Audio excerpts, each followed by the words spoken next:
एक भैया थे, वो बहुत ज़्यादा पढ़ाई करते थे, बहुत ज़्यादा पढ़ाई करते थे। मैं आपको बता नहीं सकता वो कितनी ज़्यादा पढ़ाई करते थे। शायद उनका गोल जो था वो बहुत ज़्यादा बड़ा था। मुझे भी लगता था कि उनका गोल बहुत ज़्यादा बड़ा होगा, वो आगे चलकर बहुत ज़्यादा पैसे कमाएंगे, लाख 2 लाख या फिर उससे भी ज़्यादा 10 लाख 20 लाख करोड़ तक जाएंगे। मुझे लगता था कि वो इतनी ज़्यादा पढ़ाई कर रहे हैं भाई, वो रात रात जाकर पढ़ाई करते थे, बहुत ज़्यादा पढ़ाई करते थे। इतनी इतनी मोटी उनके पास बुक्स थी भाई। मैं तब होऊंगा 15 साल का होऊंगा तब भाई वो बहुत ज़्यादा पढ़ाई करते थे।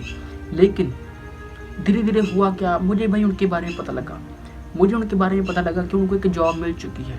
गैस वॉट, उनको कितनी मतलब सैलरी वाली जॉब मिली होगी, गैस करो भाई। उनको जॉब मिली सिर्फ और सिर्फ 12,000 की जॉब।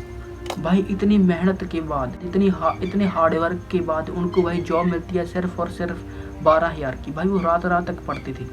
मुझे लगा भाई वो बहुत ज़्यादा पढ़ाई करेंगी, बहुत ज़्यादा कुछ करेंगी, मतलब बड़ा कुछ करेंगी, बड़ा गोल है उनका।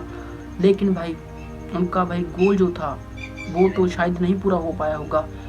लेकिन उनको भाई एक जॉब मिली, मतलब इतनी पढ़ाई करने के बाद भाई एक प्राइवेट स्कूल में जॉब मिली 12,000 की। भाई दिमाग हिल जाना चाहिए भाई, क्योंकि उन्होंने बहुत ज़्यादा पढ़ाई की थी भाई। मैं उनको अपनी आंखों से देख चुका हूँ भाई, उनके यहाँ पर डार्क सर्कल्स बन जाते थे। आज की इस वीडियो में मैं बात करूंगा इंडियन एजुकेशन सिस्टम के बारे में। मैं बात करूंगा कि उसमें कौन सी बड़ी प्रॉब्लम्स हैं। अगर तुम इस एजुकेशन सिस्टम में पढ़ते हो या फिर पढ़ रहे हो या फिर पढ़ चुके हो तो ये तुम्हें वीडियो देखनी चाहिए। ये वीडियो बहुत ज़्यादा ज़रूरी वीडियो है हर एक स्टूडेंट के लिए। सबसे पहली प्रॉब्लम, हमें कम्युनिकेट करना, लोगों से बात करना बिल्कुल भी नहीं सिखाया जाता है। तुम्हें पता होगा, क्योंकि अगर तुम पढ़ाई को पूरा कर लोगे बाद में क्या काम आएगा, तुम्हारी कम्युनिकेशन स्किल्स। एंड हमें हेल्थ के बारे में, ग्रूमिंग के बारे में बिल्कुल भी नहीं बताया जाता है। तुम देख सकते हो जितने भी मतलब पढ़ाई वाले बच्चे होते हैं भाई, उनके यहाँ से भाई तेल चुड़ रहा होता है, उनके भाई नाक से बाल भाई वो मोटे होते, उनको हेल्थ का कुछ नहीं पता, खाने का कुछ नहीं पता। ना ही हमें प्रोटीन के बारे में बताया जाता है, प्रोटीन को तो भाई जहर समझा जाता है भाई। हमें मतलब कुछ भी नहीं बताया जाता है, सिर्फ हमें बस पढ़ना होता है। ना ही हेल्थ के बारे में, ना ही कम्युनिकेशंस के बारे में, ना ही लोगों से हम कैसे इंटरेक्ट कर सकते हैं, ना ही ग्रूमिंग हम कैसे कर सकते हैं, इसके बारे में कुछ भी नहीं बताया जाता। क्योंकि ये भी चीज़ें ज़रूरी हैं। पढ़ो, पढ़ाई बहुत ज़्यादा ज़रूरी है। आपके मन में सवाल भी आ रहा होगा, क्या हम इस एजुकेशन सिस्टम में पढ़ना छोड़ दें? छोड़ना नहीं है, प्रॉब्लम्स हैं इसमें। लेकिन जो मैं आपको पॉइंट बताऊँगा, जो लास्ट वाला पॉइंट है वो बहुत ज़्यादा ज़रूरी पॉइंट है। लेकिन जो मैं आपको प्रॉब्लम्स बता रहा हूँ इसके ऊपर तुम्हें खुद काम करना पड़ेगा। जैसे कि कम्युनिकेशन स्किल्स को इम्प्रूव करना, सोशल स्किल्स को इम्प्रूव करना, हेल्थ के बारे में जानकारी लेना, प्रोटीन के बारे में जानकारी लेना, एंड अपनी ग्रूमिंग करनी। स्कूल हमें ये सब कुछ नहीं सिखाता, हमारा एजुकेशन सिस्टम ये कुछ सब कुछ हमें नहीं सिखाता है। जहाँ तक बात है पढ़ाई की, पढ़ाई तुम्हें करनी है। तुम्हारी जो कॉलेज तक की पढ़ाई होती है वो बहुत ज़्यादा ज़रूरी पढ़ाई होती है। कॉलेज में तुम और चीज़ें भी सीखती हो, पढ़ाई के अलावा मुझे पता है कि तुम बहुत कुछ सीख जाते हो, तुम्हारे नए दोस्त बन जाते हैं, तुम्हारी सोशल स्किल भी इम्प्रूव होती है कॉलेज में जाकर। दूसरी बहुत ज़्यादा बड़ी प्रॉब्लम है हमारे, अगर हमारे मार्क्स कम आते हैं तो फैमिली से हमें वर्बल अब्यूज़ देखने को मिलता है। एंड टीचर्स पता क्या कहते हैं कि तुम्हारी तो भाई ज़िंदगी बर्बाद है। टीचर्स ये कहते हैं कि तुम्हारी ज़िंदगी बर्बाद है। पेरेंट्स भाई वर्बल अब्यूज़ करते हैं। इससे होता क्या है, एक बच्चे की भाई सेल्फ स्टीम पर इफेक्ट पड़ता है, इसका बुरा गंदा इफेक्ट पड़ता है। एक बच्चे का कॉन्फिडेंस बिल्कुल ही भाई लो आ जाता है। क्योंकि एक बच्चा जो होता है वो एक साफ कॉपी की तरह होता है, उस पर तुम कुछ भी लिख सकते हो, लेकिन उस पर ये लिख दिया जाए कि तेरी तो ज़िंदगी बर्बाद है। अगर तू पेपर नहीं कर पाया, पेपर में तेरा मार्क्स कम आ गया, तो मतलब तुम्हारे जो ग्रेड कम आ गए, तुम्हारे ग्रेड ड्रॉप हो गए, तो तुम्हारी ज़िंदगी बर्बाद है। उसको डर लगने लगता है, उसकी सेल्फ स्टीम पर, उसके कॉन्फिडेंस पर भाई इसका साइड इफ़ेक्ट पड़ता है बहुत बड़ा। मान लो हमारे जो पेरेंट्स हैं वो तो भाई वर्बल अब्यूज़ ही करते हैं, लेकिन कईयों की फैमिलीज ऐसी हैं भाई वो उनको पीट देती हैं। जब भाई एक बच्चे को पीटा जाता है तब भाई उसको एक मतलब उसके अंदर एक ट्रॉमा बन जाता है। क्योंकि ऐसा बिल्कुल भी नहीं होता है। मान लो तुम्हारे मार्क्स कम आते हैं, तुम्हारी ज़िंदगी बर्बाद बिल्कुल भी नहीं होगी, लेकिन हमें डरा बहुत दिया जाता है। हमें बिल्कुल ही भाई डरा दिया जाता है कि तुम्हारी तो ज़िंदगी बर्बाद है। पेरेंट्स वर्बल अब्यूज़ कर रहे हैं कि तू भाई क्या करेगा, तू कुछ नहीं कर पाएगा, तुझसे कुछ नहीं होगा। भाई पेरेंट्स भी भाई नाक में दम कर देते हैं, वो भी एक बच्चे के ऊपर भाई जिसका भी ब्रेन ग्रो हो रहा है।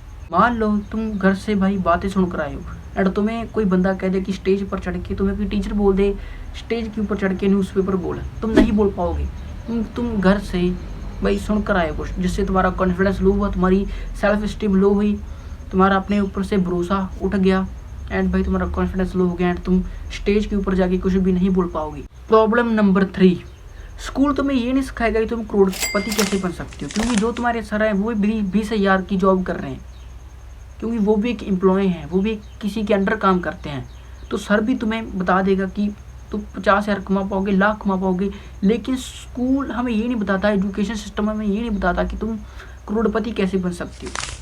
अगर तुम इनसे पूछोगे तो भाई ये कहेंगे पढ़ाई करो पढ़ाई करो। भाई पढ़ाई तो बहुत लोग कर रहे हैं, कईयों ने तो भाई 40 साल 30 साल 50 साल पढ़ाई के अंदर लगा दिए हैं, वो तो भाई अमीर बने नहीं, वो तो भाई हजारपति भी नहीं बने, लखपति भी नहीं बने, वो तो भाई करोड़पति तो दूर की बात है, लखपति भी नहीं बने हैं, हजारपति 100 नहीं बने हैं भाई। इसलिए तुम्हें कोई साइड अपनी हसल चलानी पड़ेगी, तुम्हें कोई स्किल सीखनी पड़ेगी, क्योंकि तुम एजुकेशन सिस्टम से भाई करोड़पति नहीं बन सकते। ये एक ब्रूचल ट्रुथ है। बन सकते हो भाई तब तक तुम्हारी भाई जो एज होगी वो बहुत ज़्यादा हो चुकी होगी, क्योंकि भाई हम टीनेज जो समय होता है हमारे पास पैसे नहीं होते लेकिन एनर्जी बहुत होती है। जो टीनेज समय होता है हमारे पास एनर्जी बहुत होती है लेकिन पैसे नहीं होते। जब हमारे पास पैसे होते हैं तब भाई एनर्जी नहीं होती। यही तुम्हारे साथ हो सकता है आगे चलकर। चौथी प्रॉब्लम है, हमें बिल्कुल भी खेलने नहीं दिया जाता। स्पोर्ट्स को भाई बहुत ज़्यादा घटिया चीज़ मानते हैं। कुछ स्कूल में नहीं मानते हैं, लेकिन स्पेशली मेरे स्कूल में अच्छा तो मानते थे, लेकिन भाई हफ्ते में सिर्फ एक पीरियड होता था, वो भी होता था बस भाई 30 मिनट का। 30 मिनट से में क्या कर लोगे भाई, तुम क्या ही खेल लोगे 30 मिनट में। एक बार भाई बस ग्राउंड में पैर रखा तो आगे भी पता ही नहीं लगता था 30 मिनट कब बीत जाते थे। क्योंकि स्पोर्ट खेलना बहुत ज़्यादा ज़रूरी है, क्योंकि क्या पता कि तुम स्पोर्ट में ही बहुत ज़्यादा टैलेंटेड हो, पढ़ाई में तुम बड़े अच्छे ना हो, क्या पता तुम स्पोर्ट में अच्छे हो, क्योंकि तुमने ट्राई नहीं किया, क्योंकि तुम्हें पीरियड मिला ही नहीं। इसलिए तुम्हें भाई स्पोर्ट्स भी खेलना चाहिए। मान लो एक ऐसा बच्चा है जो सिर्फ पढ़ाई करता है, दूसरा एक ऐसा बच्चा है जो पढ़ाई के साथ साथ फुटबॉल खेलता है, बास्केटबॉल खेलता है, कोई स्पोर्ट खेलता है। इमेजिन करो जो अब वो बड़े हो चुके हैं, मुझे बताओ कि उनमें से कौन सा बच्चा ज़्यादा हेल्दी होगा एंड भाई किसकी सोशल स्किल भी अच्छी होगी। क्योंकि जब तुम फुटबॉल खेलते हो, कोई भी स्पोर्ट खेलते हो, तुम्हें लोगों से बात करनी पड़ती है, तुम्हें अप्रिशिएट लोग करते हैं क्योंकि तुम अच्छा खेलते हो, तुमने कोई गोल मार दिया भाई, तुम्हारा कॉन्फिडेंस बूस्ट होता है। इसलिए स्पोर्ट भी खेलना चाहिए। लेकिन स्कूल में भाई स्पोर्ट्स खिलाते हैं लेकिन बहुत ज़्यादा कम खिलाते हैं। हमारे स्कूल में तो भाई बिल्कुल भी नहीं खिलाते थे। 30 मिनट का एक पीरियड होता था, वो भी एक हफ्ते में एक पीरियड 30 मिनट का, लेकिन वो हर हफ्ते नहीं होता था। कभी तो भाई टीचर नहीं आता था, कभी भाई टीचर कराता ही नहीं था पीरियड, भाई पढ़ाने लग जाता था। जो 5वीं प्रॉब्लम है वो बहुत ज़्यादा बड़ी प्रॉब्लम है, तुम्हारा इंटरेस्ट बिल्कुल भी नहीं पूछा जाता है। क्या पता तुम्हें पढ़ाई में मज़ा ना आता हो, क्या पता तुम्हें और चीज़ में मज़ा आता हो, क्या तुम्हें मतलब कोई बिजनेस खड़ा करना हो, तुम्हें पढ़ाई मतलब करनी ना हो, लेकिन तुम्हारे जो पेरेंट्स होते हैं वो पहले से ही तुमसे एक सपने जोड़ लेते हैं कि हमारा बेटा तो इंजीनियर बनेगा, डॉक्टर बनेगा, हमारी बेटी तो भाई ये बनेगी, हमारी बेटी तो भाई डॉक्टर बनेगी। लेकिन क्या पता तुम्हारा पढ़ाई में बिल्कुल भी इंटरेस्ट ना हो। पेरेंट्स, तुम्हारे टीचर्स, कोई भी तुम्हारा इंटरेस्ट नहीं पूछेगा कि तुम्हारा सेल्फ इंटरेस्ट क्या है, कि तुम क्या करना चाहते हो, तुम पढ़ाई करना चाहते हो, क्या तुम कोई और स्किल करना चाहते हो। इसलिए इंटरेस्ट की बेसिस पर काम करो। मुझे बताओ कि तुम वो काम कैसे कर लोगे जिसमें तुम्हें बिल्कुल भी इंटरेस्ट नहीं है। मान लो कोई काम ऐसा है जिसमें तुम्हें बिल्कुल भी इंटरेस्ट नहीं है, तुमने कर लिया भाई, मतलब तुम्हें स्ट्रगल करके तुमने वो काम कर लिया है, भले उसमें पैसा भी बहुत ज़्यादा है, पैसे भाई उसमें मतलब तुम 1 करोड़ रुपए महीने के कमाते हो एंड तुम काम करते हो 8 घंटे, तुम वो 8 घंटे कैसे निकालोगे, तुम निकाल ही नहीं सकते, क्योंकि तुम कहते हो कि भाई पैसे बहुत ज़्यादा हैं। पैसे मानता हूँ, पैसे बहुत ज़्यादा है, तुम उन पैसे को यूज़ नहीं कर पाओगे, क्योंकि मान लो तुम्हारे पास पैसे बहुत ज़्यादा पड़े हैं, तुम्हारे पास एक कमरा पैसों का पड़ा है, तुम्हारे पास एक रूम पैसों का पड़ा है, लेकिन तुम उनको इस्तेमाल ही नहीं कर पाओगे, तुम्हारे पास टाइम ही नहीं होगा इस्तेमाल करने को, फिर वो पैसा किस काम का।